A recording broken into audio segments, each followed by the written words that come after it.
هل احمد فتحي لانه سجل قبل كده وكرة اصطدمت في احد اللاعبين، هل يسجل من جديد احمد فتحي؟ ادي التصويب، نعم نعم نعم، اول اهداف اللقاء، اول اهداف اللقاء من خارج منطقة الجزاء.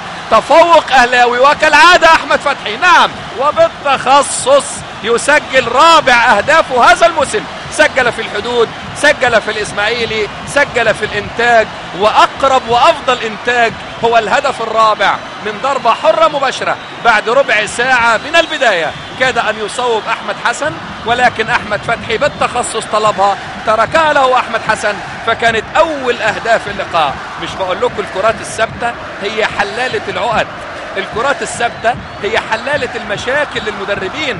في زاوية الحارس احمد فوزي باستمرار، في زاويته مباشرة وسريعة ومواجهة، وفي نفس الزاوية بتاعها، حتى عندما اصطدمت بالحائط لم تغير اتجاهها، في نفس الاتجاه. اذا اول اهداف اللقاء